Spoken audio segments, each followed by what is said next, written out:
Semangat lagi sahabat-sahabat Rumah Hijau Net dimanapun berada, kembali bertemu dengan saya Dito, Urban Farmer dan Motif Farmer dari Cibinong, Jakarta Timur ya.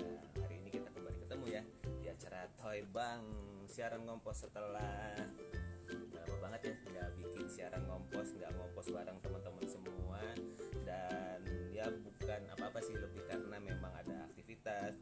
Kebetulan kemarin juga ada kegiatan bersama Yayasan Tunas Bakti Nusantara kerjasama dengan teman-teman BUMN. Jadi ya lagi seru nih agendanya. Jadi terima kasih sebetulnya kepada istri saya yang sudah membantu mengomposkan. Dan hari ini kebetulan ada beberapa sampah organik yang bisa kita kompos bareng sambil kita ngobrol-ngobrol. Jadi memang di dalam dunia perkomposan, ngompos itu kan sesuatu yang perlu kita lakukan secara konsisten setiap hari. Dan paling enak melakukannya adalah kalau sambil ngobrol seperti ini. Jadi saya sambil ngompos, kita ngobrol-ngobrol ya seputar urban farming ya.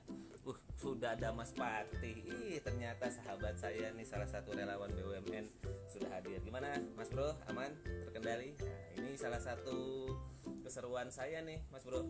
Selain kemarin hidroponik kan urban farmingnya, namun saya juga cerita ke teman-teman di relawan BUMN bahwa berangkatnya saya berurban farming ke hidroponik itu sebetulnya berawal dari sini, dari kegiatan ngompos ini. Jadi saya punya ketertarikan di dalam dunia pengomposan sampah rumah tangga khususnya karena ya apa ya, kalau boleh sedikit cerita, saya awalnya gemes banget sama tempat sampah saya yang bau, yang kemudian suka diacak-acak oleh orang-orang yang cari rezeki di sana. Dan akhirnya ya itu membuat saya jadi berpikir gimana caranya ya supaya kemudian sampah organik kita nih ya, katakanlah teman-teman pasti biasanya selalu menghasilkan sampah organik kan. Sampah organik ini supaya tidak kebuang ke sana ya tentu kita pisah kan, kita pilah, kita miliki dua tempat sampah seperti ini. Terus ngapain setelah itu? Apa yang bisa kita lakukan ya? Kira saya bersyukur dapat koneksi belajar ke temannya kakak saya Mbak Wildayanti yang sampai hari ini menjadi mentor saya. Dan bersyukur sampai hari ini saya masih bisa melakukan proses composting ini. Itu peristiwa 8 tahun ya. Jadi sekarang sudah hampir 8 tahun terus melakukan berusaha supaya sampah organik gak keluar. Dan dalam perjalanannya melalui channel Rumah Hijau Net, sekarang ada teknologi Instagram Live seperti ini, saya berusaha mengajak teman-teman semua untuk punya ya jadi teman lah sebetulnya sih, lebih ke mengajak teman-teman semua bahwa ngolah sampah organik itu mudah banget, tapi memang yang ada bagian tidak mudahnya yaitu apa? Konsistensi. Nah, saya pun gitu ya, walaupun sudah mau 8 tahun berproses, ada aja selalu momen-momen dimana aduh males nih ngompos gitu, selalu ada gitu. Dan kalau udah males apa, saya bikin lubang organik, biasanya saya gali, tanam aja di situ. Nah, nggak apa-apa juga, jadi sebetulnya mau pakai lubang organik, mau pakai metode apapun, yang penting kan bagaimana sampah organik kita bisa terpilah gitu. Jadi sebetulnya kalau sampai ada sebuah area, sebuah kota, sebuah tempat itu bermasalah dengan sampahnya, coba deh, pasti karena sampah organik Anda tercampur. Yuk kita coba pilah dan kita coba olah dari rumah kita sendiri. Siapa lagi yang sudah hadir? Lumayan nih pagi ini sudah ada Kak Ari KG, ada Kak Darmaneli, Kak Yeni Akbar, dan Kak Yulia Tampu Bolon. Oke, sip. Silakan loh teman-teman kalau ada yang mau ditanyakan, disampaikan seputar proses composting atau urban farming, ada yang mau diobrolkan, monggo langsung di sharing aja di kolom chatting. Nanti kemudian kita bisa dijawab sambil saya ngompos ya. Ngomposnya dengan katakanlah di sini ada 3 wadah seperti ini, mungkin sekitar 5 sampai 10 menit ke depan. Jadi silakan teman-teman kalau ada yang mau ditanyakan seputar proses urban farmingnya. Dan nah, ini saya punya 3 wadah teman-teman. Di sini ada 3 wadah. Ini wadah pertama yang sudah cukup lama. Nah, di sini ada sudah lebih berhari-hari sampahnya. Ini yang lebih sedikit lebih fresh sampahnya ada di sini. Dan yang ini daun-daun pisang gitu ya. Jadi kemarin ada syukuran, ada yang mengirimkan nasi kuning kan. Biasanya nasi kuning tuh punya pembungkus daun pisang tuh di atas tampahnya. Nah, itu ya biasanya kita buang begitu saja kan, masukin ke kantong plastik, jejelin gitu, terus kemudian buang. Nah, kita coba olah karena si daun pisang ini kan sisa bahan organik, jadi kita olah dan kita olah sendiri. Oke, kita makan masuk. Ada Kak Moy. Sehat Kak Moy? Semoga selalu sehat. Nah, ini kita akan mulai dari sampah yang pertama, di wadah pertama yang sudah lebih lama. Dan ini karena ada bonggol jagung yang belum terpotong, ini saya nanti ini ya belakang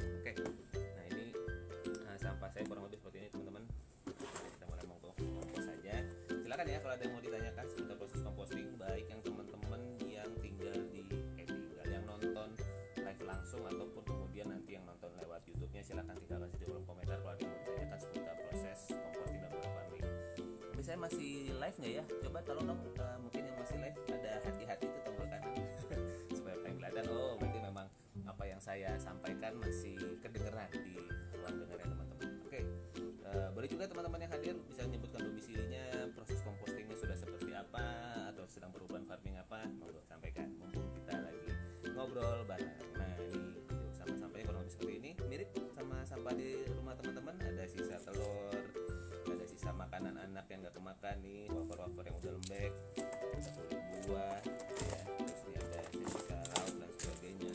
Nah, saya termasuk yang tidak terlalu banyak memilah sampah organik lagi. Maksudnya biasanya ada teman-teman yang ya kulit buah sendiri, saya kadang-kadang sendiri untuk kemudian jadi ekoenzim ada. Tapi kemudian kadang-kadang ada beberapa komentar gitu ya yang disampaikan, mereka memilih untuk tidak memasukkan makanan matang ke komposter karena dianggap itu jadi lebih bagus komposnya. Gak apa-apa juga, yang penting kan kompos gitu ya. Jadi bagaimanapun metodenya, kan pertanyaannya adalah makanan matangnya terus dikompos secara seperti apa. Kalau sampai masuk lagi ke tempat sampah depan, berarti tujuan ngompos kita berbeda. Nah, ini jadi penting nih teman-teman. Teman-teman perlu menemukan tujuan ngompos Anda itu apa. Kalau tujuannya hanya sekedar dapat pupuk organik, bisa jadi Anda akan berfokus kepada gimana caranya dapat pupuk organik yang berkualitas, sehingga pengennya masukinnya sampahnya hanya ini aja, nggak apa-apa juga gitu. Kalau saya sih tujuan compostingnya adalah gimana caranya saya menjadi bagian dari orang-orang yang tidak memasukkan sampah organik saya ke TPA atau ke TPS, karena ini yang jadi masalah nih teman-teman nih. Semua sampah yang basah ini nih, yang sudah berlindi, yang sudah ada beraroma segala macam, ada kulit pepaya, sisa sayur dan sebagainya, ini yang kalau kemudian nyampur di kantong plastik kita, itu yang jadi masalah. Ya, itu yang kemudian menurut saya mau ambil di sini deh kontribusi ya sedikit aja, memang nggak banyak gitu yang bisa saya lakukan. Tapi kalau misalnya sekarang misalnya nonton ada sekian berapa, taruhlah subscriber di YouTube saya udah ada 7.000 misalnya, ada 700 atau 70 orang yang melakukan hal yang sama aja, kan udah lumayan banget kan ngurangin tumpukan sampah di TPA kita yang jadi masalah sampai hari ini ya teman-teman ya. Saya sih terus berharap, punya keyakinan bahwa Indonesia ini dengan segala kebaikannya perlu terus di-upgrade kebaikannya. Kemudahan kita bersama alam yang dua musim, yang kemudian tanahnya terasanya masih luas, ini perlu kita bekali dengan aneka ilmu untuk kemudian menjaga lingkungan yang sudah baik tetap baik, bahkan semakin baik. Bukan kemudian mumpung lagi baik ya kita buang sampah selembar plastik atau sebotol plastik kita di got juga nggak masalah kok gitu. Iya, kalau satu orang kalau ada taruhlah saya 70 juta, ada 10 juta orang melakukan hal yang sama, gimana? Mantap kan? Nah ini yang kita akan coba lakukan sebetulnya teman-teman melalui podcast ini. Silakan kalau ada yang mau ditanyakan, ada Kak Zuanza, ada Kak Siti, silakan. Ada pertanyaan mungkin seputar proses composting. Ya ini saya mumpung di hari Minggu pagi ini sebelum aneka aktivitas kegiatan hari ini, dan ada sampah yang bisa diolah. Ini lindi ini sebetulnya sedapat mungkin tidak masuk ya, tapi ini masih ukuran jumlahnya masih sangat bisa ditoleransi, masih oke, masih aman kalau kena penggembur. Oke, bukan yang basah atau terendam seperti itu gitu ya. Ada Kak Dewi. Selamat pagi Kak Dewi. Silakan kalau ada yang mau ditanyakan seputar proses composting. Ini saya memang lagi kompos pagi hari ini tuh. Ini udah beberapa hari ya, jadinya kemudian ya sampahnya jadi sudah agak lengket-lengket basah. Aromanya lumayan gitu ya. Jadi ya itulah resiko atau akibat konsekuensi. Jadi kalau kita menunda ngompos ya begini konsekuensinya. Nah, jadi apa ya teman-teman, saya bukan berusaha, tapi saya memang ingin menampilkan apa adanya aja di dalam dunia composting. Itu memang tidak mudah, tidak ideal gitu ya kalau kemudian kita tidak melakukan dengan secara konsisten, dan saya pun berproses gitu. Justru kan mungkin ada beberapa mentor-mentor yang kelihatan keren supaya kemudian ya memang bagus gitu hasilnya. Pertanyaannya bisa ditiru nggak gitu. Kalau saya nggak ngerti cara untuk kemudian jadi keren, tapi saya berusaha untuk tetap konsisten gitu ya. Jadi walaupun kemudian akhirnya harus berhadapan sama sampah-sampah yang ya begitu nih, tapi ini kan sampah saya ini yang gara-gara saya ini sampai akhirnya seperti ini. Ya udah,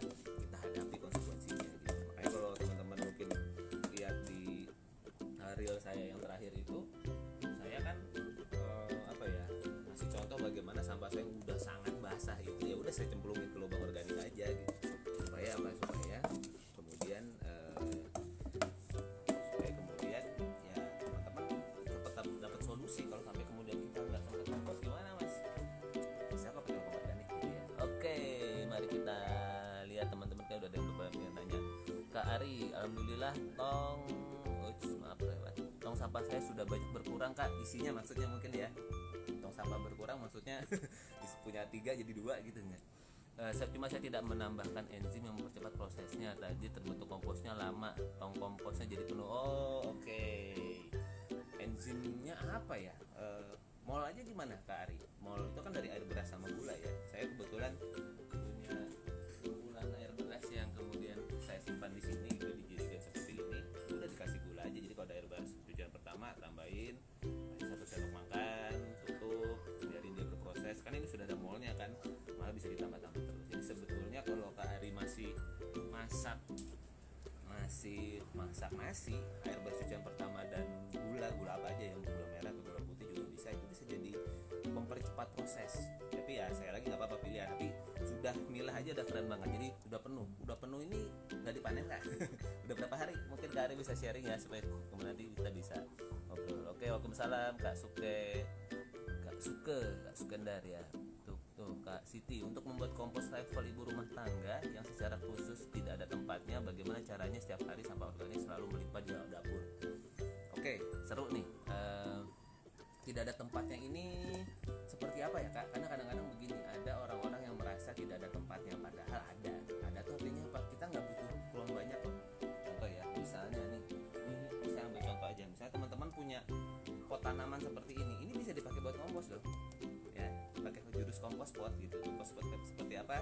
Silakan cek di channel YouTube saya, ada tentang kompos pot gitu ya. Caranya gimana? Tanah, kasih sisa bahan organik yang udah dicacah, yang udah dicampur mol tadi, taruh, tutup lagi. Nah ini kan potnya kecil, kan cuma 1 kali kompos. Kalau potnya agak gede, bisa 2-3 kali kompos, 3 lapis begitu. Jadi sebetulnya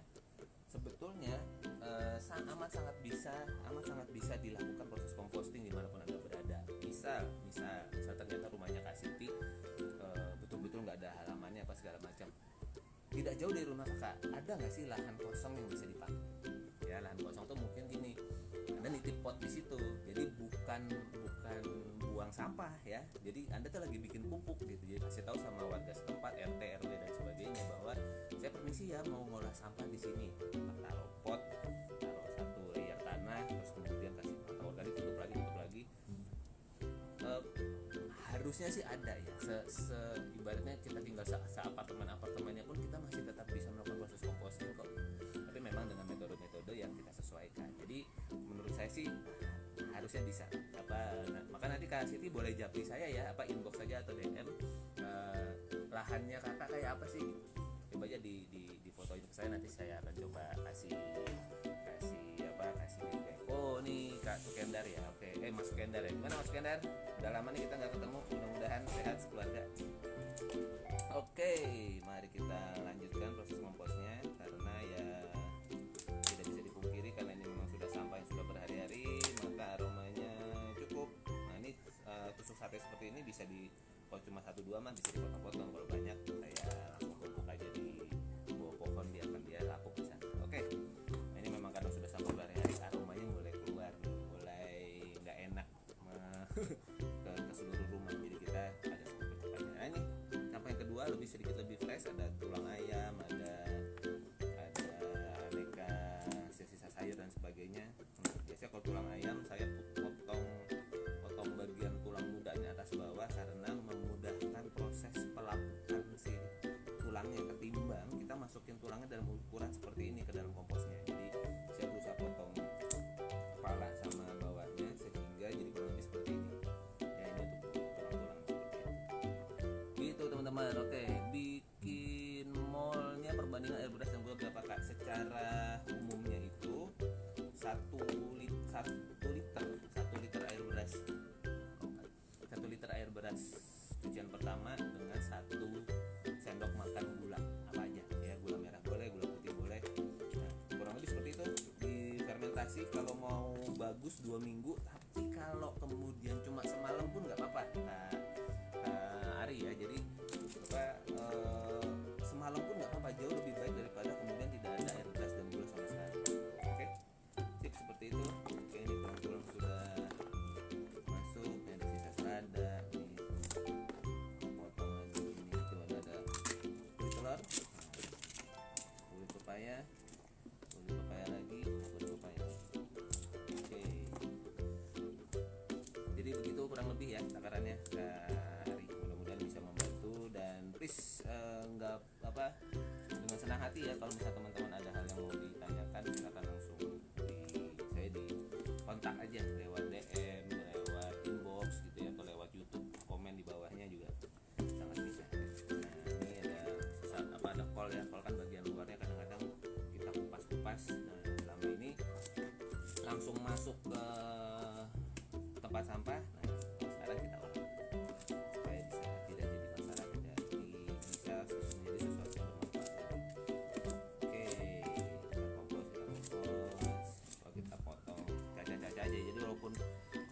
termasuk kategori sayur yang sangat mudah terurai, tetapi kalau bisa tercacah akan jauh lebih baik dan akan jauh lebih cepat.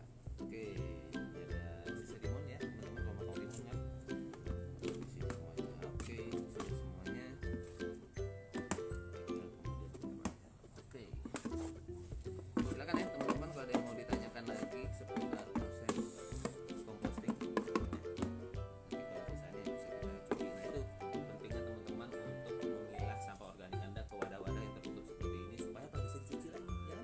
Dialasin plastik lagi gitu, supaya karena kalau pakai alasin plastik lagi kecuali plastiknya dicuci, cuci dah jangan langsung dibuang lagi, kan dulu saya begitu. Jadi saya sih tidak terlalu menyarankan pakai dialasin plastik lagi, mendingan langsung ke wadahnya. Jadi supaya mengurangi resiko bau dan sebagainya, ya jangan lama-lama ngongkosnya gitu ya, sehari 2 hari itu udah kelamaan. Nah ini daun pisang ini teman-teman, setelah saya lihat daun pisang terlalu banyak, jadi artinya apa, kita nggak akan cacah sekarang. Ini akan saya tumpuk aja saya punya tumpukan kayak daun kering apa segala macam, saya selipkan aja situ supaya dia bisa terkompos di sana. Begitu teman-teman semua.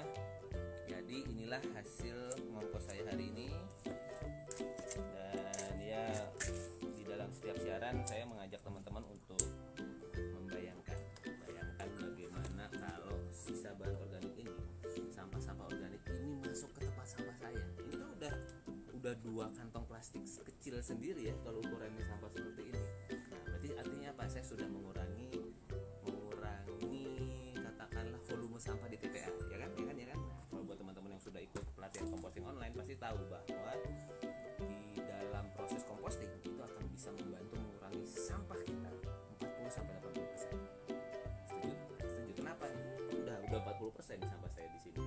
Kenapa kemudian bisa sampai 80%? Karena sampah organik atau sampah anorganik, yang kertas, yang kardus, yang plastik itu kalau nggak kecampur sama sampah organik seperti ini, itu bisa dimanfaatkan lagi teman-teman.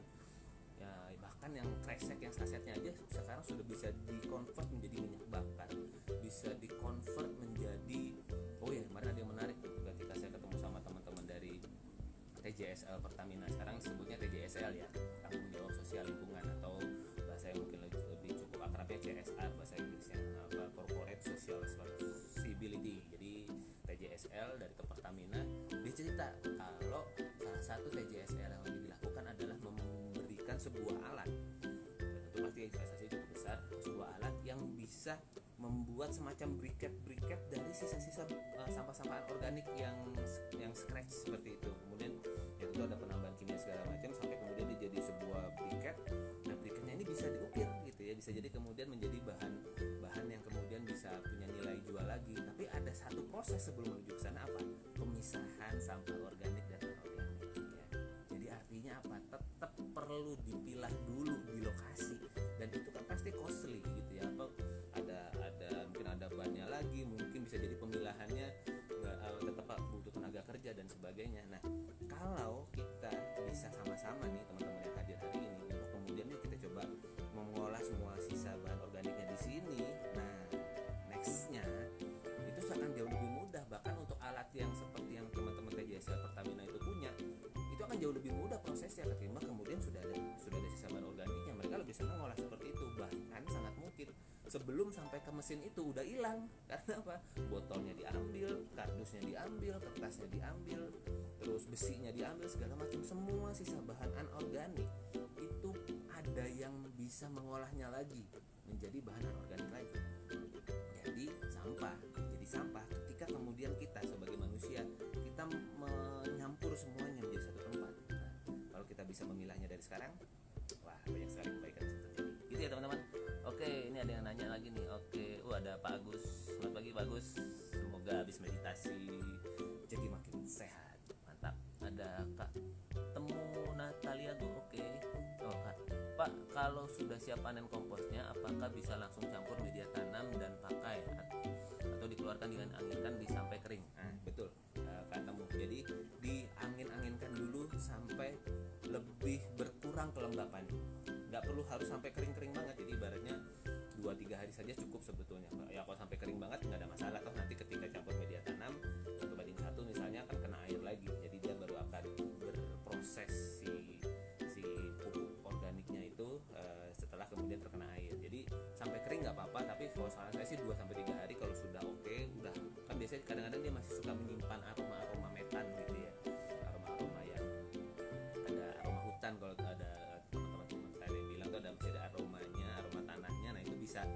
bisa dibiarkan terlepas dulu, baru kemudian nanti kita simpan mungkin di dalam karung atau apa, baru kemudian dicampurkan. Jadi kalau baru dipanen, saran saya memang jangan langsung dipakai, dia masih ada proses pelepasan gas dulu, baru kemudian dipakai setelah diangin-anginkan. Gitu ya katamu ya. Sip, mantap. Silakan mention saya atau tag saya kemudian ketika kemudian Anda mungkin panen pupuknya, panen pupuk cairnya.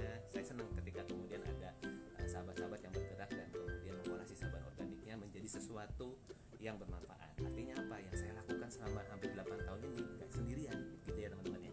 Oke, Kak, kalau pakai tong kompos, tongnya tertutup rapat atau ada lubangnya? Sebetulnya ada dua metode yang saya pahami ya. Metode komposter itu ada metode namanya aerob, anaerob. Yang anaerob ini dia tertutup sekali. Jadi proses bakterinya itu adalah betul-betul dia nggak pakai udara. Misalnya ada yang mereknya Velita dan sebagainya, itu ada yang model seperti itu. Jadi dikasih bakteri atau komposisi molnya seperti itu, baru kemudian ditutup rapat, gitu. Nggak ada udara sama sekali. Ada yang seperti itu. Saya belum pernah praktek karena memang dia situasi dan kondisi aja. Saya lebih suka pakai kesempatannya sekarang pakai yang komposter yang ada lubangnya. Lubang itu seperti apa? Misalnya komposter saya yang saya pakai sekarang hari ini, ini ada contohnya, saya kasih lihat sebentar. Saya lihat sekali aja. Oke, misalnya contoh ini prototype komposter yang dulu saya buat, sekarang masih belum produksi lagi. Nah ini misalnya si kompos ini kelihatannya dia nggak ada lubangnya, tapi sebetulnya dia punya lubang udara di sini. Ada lubang udara di sini. Artinya apa? Lubang ini lah tempat udara bisa masuk. Artinya dia masuk kategori aerob.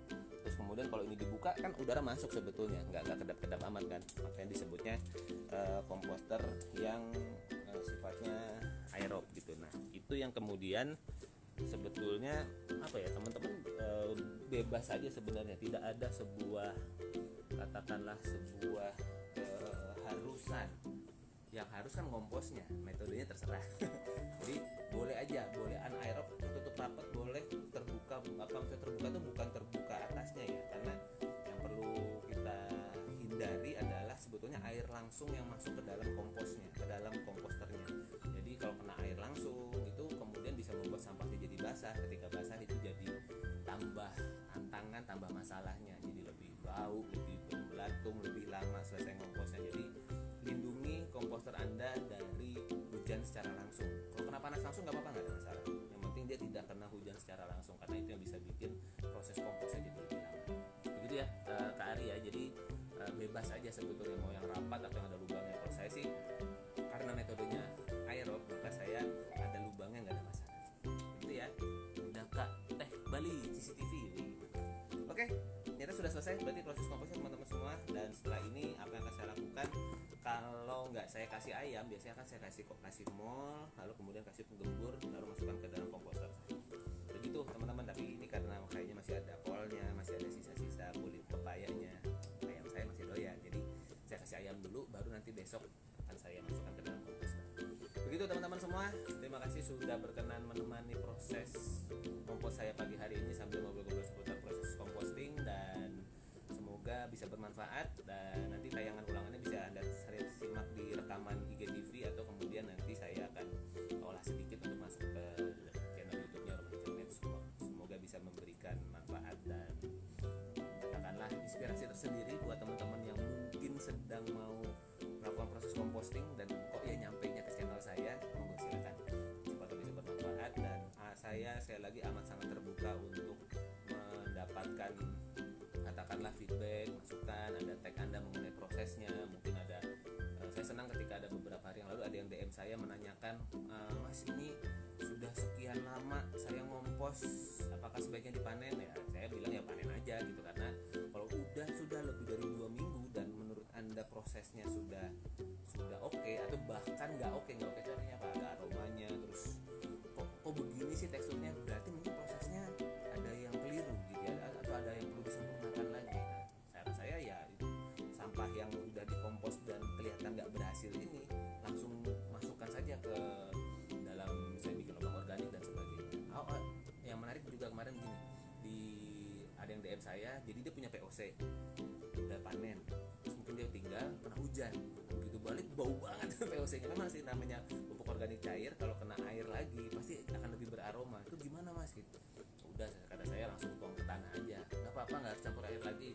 Ya campur boleh, nggak campur juga nggak apa-apa, karena sebetulnya kan sekali lagi itu POC ya, pupuk organik cair dari hasil pengolahan sampah organik. Jadi boleh aja, boleh banget untuk kemudian langsung ke tanah tanpa pencampuran apapun. Apalagi kan kemudian tidak dalam rangka untuk katakanlah mengembangkan sebuah tanaman-tanaman sensitif gitu ya. Yang penting kan gimana caranya sisa bahan organik ini semua olahannya kembali ke alam dulu gitu. Jadi nggak ketahan di dalam kresek gitu ya, nggak ketahan di dalam kantong plastik. Itu yang penting, itu yang perlu kita upayakan sebelum kemudian kita berpikir yang lain. Kalau saya ya, karena manfaat bisnis apa segala macam itu akan mengikuti setelah Anda bisa menikmati prosesnya. Seperti misalnya kemarin waktu saya ada Mas Pati nggak ya, sebagai salah satu tim relawan BUMN, seperti yang waktu kemarin saya sampaikan ke teman-teman di Tanah Ampo, saya bilang bahwa untuk saya udah ceritakan tentang potensi bisnisnya, tapi untuk sampai ke potensi bisnis Anda harus ada di tahapan suka dulu gitu, suka dulu kepada hidroponiknya, bisa menikmati, merasakan bagaimana prosesnya, mungkin ada tantangannya, hama dan sebagainya.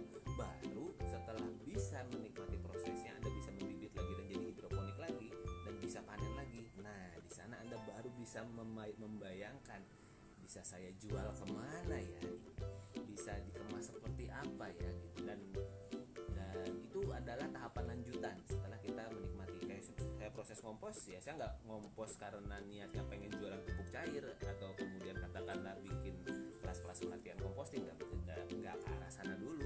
Praktek dulu aja, nyobain dulu, menikmati, dapat tantangan, dapat ya masukan kalau nggak mau pakai kata omelan gitu ya dari orang-orang di sekitar karena bau dan sebagainya.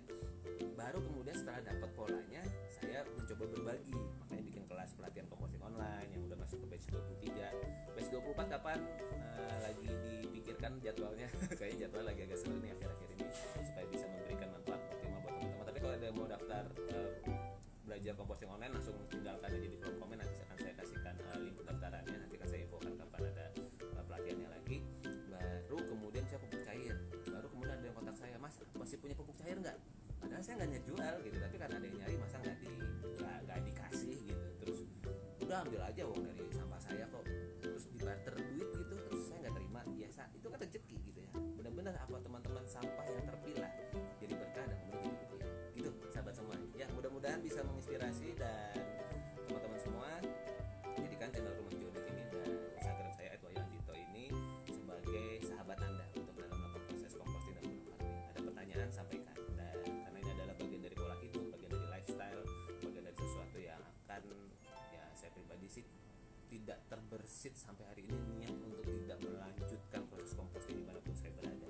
Kalau orang-orang yang sudah pernah ketemu sama saya tahulah bagaimana saya, gimana caranya di dalam setiap kesempatan, kalau memang budaya atau katakanlah situasi di lokasi masih bisa kita ajak untuk kemudian memilah sampah organik dan anorganik supaya nggak jadi masalah, saya biasanya mengajak ke sana. Tapi kalau kemudian nggak bisa, saya juga nggak akan memaksa, karena saya lagi ini sesuatu yang perlu ditumbuhkan kesadaran. Siapa tahu teman-teman yang nonton ini yang berkenan menyimak video ini sampai habis, masih ada sekitar 4 orang yang nonton IG Live hari ini, bisa melihat bahwa ini loh yang bisa kita kontribusikan untuk penyelamatan lingkungan. Nggak usah jauh-jauh deh gitu, nggak usah kemudian muluk-muluk, kita coba pilahin sampah organik aja. Plastik yang kelihatannya sekarang jadi masalah, katakan sekarang lagi ada campaign itu kita kurangin plastik segala macam. Kalau buat saya kuncinya bukan di plastik, karena plastik itu kalau nggak basah kita bisa pakai lagi ya kan. Tapi ketika kemudian dia tercampur sama sampah organik, jadi kreseknya sampah organik, atau kemudian jadi ketika kita belanja beli ayam, beli tahu, beli daging di pasar pakai kresek, nggak mungkin dipakai lagi nih kreseknya. Jadi isunya bukan di kreseknya, tetapi dengan apa Anda berbelanja. Seberapa Anda sudah mulai memikirkan hari ini saya bisa kurangi 1 atau 2 kantong plastik. Dengan cara apa? Bawa wadah yang berkali pakai gitu, yang kayak yang seperti ini yang ada tutupnya. Jadi kalau beli tahu ya udah langsung tahunya yang basah itu tidak akan membasahi plastik, tetapi membasahi wadah seperti ini sehingga kita bisa cuci lagi gitu. Jadi isunya kalau buat saya saya pribadi bukan mengurangi, karena kalau kita ngurangin kita jadi kayak orang aneh di zaman sekarang, dan itu ya boleh-boleh aja kalau Anda ambil sisi ekstrim gitu ya. Tapi kalau buat saya pribadi yang penting bagaimana caranya Anda bisa mengurangi pemakaian plastik. Pakailah plastik sesuai kebutuhan, dan di dalam kehidupan Anda dan keseharian Anda sudah mulai pikirkan, hari ini saya bisa mengurangi plastik apa ya? Bawa tumbler salah satu caranya, belanja menggunakan wadah berkali pakai salah satu caranya. Begitu teman-teman semua. Kalau ngomongin komposting berapa, aku suka nggak tahu nih kapan harus di stop karena selalu ada hal yang menarik yang bisa kita bantu. Oke, terima kasih teman-teman semua. Wih, Kafe baru bergabung nih, lagi asik jalan-jalan di Jakarta ya Kafe ya. Salam buat Om Bule, ada Kak Heri Purwanto, kaosnya siapa tahu nanti kita bisa produksi banyak nih, Mas Heri. Jadi semakin banyak motifarmer yang ada di seluruh Indonesia. Oke, dan ada Kak Sinta. Oke, terima kasih semuanya. Sampai kita ketemu lagi di Toy Bank selanjutnya. Semoga selalu sehat, jaga kesehatan, karena dengan kesehatan kita bisa mewujudkan apa yang ada di dalam rencana kita pada hari ini. Semoga semua selalu sehat. Sampai kita ketemu lagi di siaran Ngopos Toy Bank.